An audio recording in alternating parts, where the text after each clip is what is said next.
Bonjour et bienvenue sur Vidéo Club 58. Aujourd'hui, une sélection de 5 films de sorcières. J'aime beaucoup les films de sorcières, en fait j'aime tout ce qui s'y rapporte, toute cette période de l'Inquisition aussi que je trouve très très intéressante, l'obscurantisme, voilà, ça c'est des sujets qui me passionnent.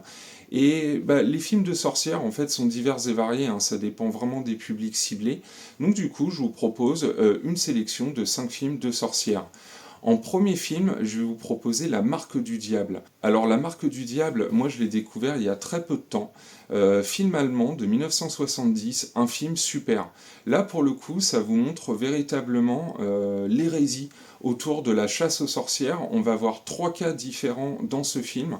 C'est un film qui est très graphique, hein. Le film ne va pas hésiter à nous montrer différentes méthodes pour faire parler les sorciers et sorcières supposés par rapport à leurs intentions ou à leur utilisation de la magie. Et on est face vraiment à une critique de l'Église dans ce film, puisqu'on n'hésite pas à nous montrer des personnages machiavéliques qui vont utiliser le pouvoir mis à leur disposition pour arriver à leur fin.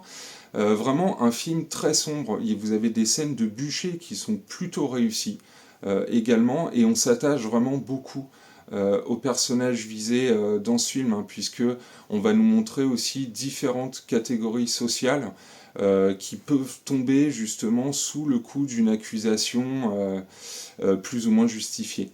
Donc voilà, je voulais vous proposer un super film, hein, qui a très très bien vieilli, La Marque du Diable. En deuxième film, je vais bien sûr vous proposer The Lord of Salem, hein, un film sur lequel j'étais déjà revenu, réalisé par Rob Zombie.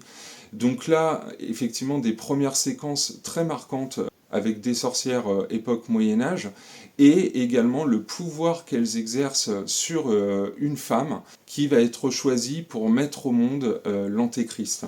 Donc un film très marquant, très visuel, un de mes films préférés, et clairement mon favori de Rob Zombie, donc je tenais à vous replacer ce film de sorcière, donc The Lord of Salem.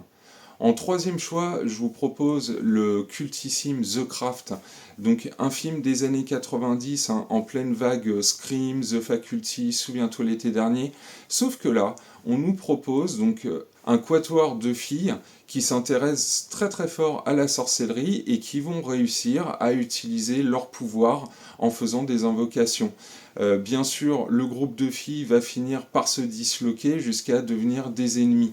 Alors bien sûr, The Craft, c'est un film culte des années 90, c'est un film, si vous ne l'avez jamais vu, et que vous êtes des amateurs de cette période du néo-slasher, même si on n'est pas face à un film d'horreur, hein, là on est plus dans du film fantastique, je vous renvoie énormément au visionnage de The Craft, surtout que les actrices qui ont participé au tournage de The Craft ont derrière eu une super carrière, hein.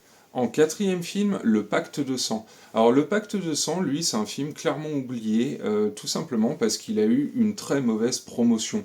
Donc on est face à un film de Rémi Harlin, mais pas le Rémi Harlin de la grande époque. Vraiment le Rémi Harlin qui se retrouve direct dans les bacs à soldes DVD.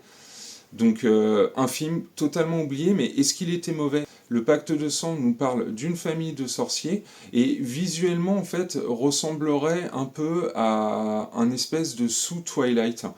En fait, c'est un film qui est plutôt orienté teenager, qui coche pas toutes les cases, qui a des bons effets spéciaux, mais en fait, une fois que on a terminé le visionnage de ce Pacte de sang, c'est un film qui est pas très très marquant, quoi. Donc il y a quelque chose qui fonctionne pas dans ce film, bien qu'on ait un très bon réalisateur derrière et que au niveau technique, je vous dis, ça se tient. C'est peut-être au niveau scénario en fait où le Pacte de sang est pas très qualitatif, et du coup c'est un film qui est tombé dans les limbes. Par contre au niveau sorcellerie, c'est un film qui est quand même plutôt intéressant, et puis là on joue en fait vraiment sur une mode pour attirer le teenager, et le Pacte de sang n'est pas un grand film sur la sorcellerie, mais possède suffisamment de bonnes scènes d'action et de moments rythmés pour attirer le jeune justement sur des films de sorcellerie. En cinquième film, je vais vous proposer Les Sorcières, donc le super film avec Angelica Houston, un film ultra culte pour tous ceux qui l'ont découvert dans les années 90, un film qui a eu droit à un remake récemment de la part de Robert Zemeckis, mais un film jugé un poil sombre à l'époque pour justement le jeune public, un film qui nous montre des sorcières dévoreuses d'enfants. Donc on revient avec ce type de film plutôt au folklore qui entoure les sorcières, puisque les sorcières étaient également accusées de dévorer les enfants, de les ensorceler.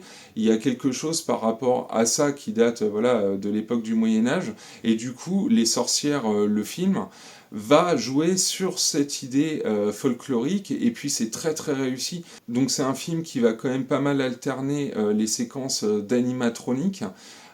On n'est pas encore avec des effets spéciaux numériques comme on pourra le voir avec le film de Robert Zemeckis. Donc Les Sorcières, c'est un film qui joue sur l'idée du folklore, mais qui va nous intégrer les sorcières dans un monde moderne. Donc Les Sorcières, voilà, c'est un film culte qui passe très très bien le temps, et celui-là, je vous renvoie également beaucoup à son visionnage.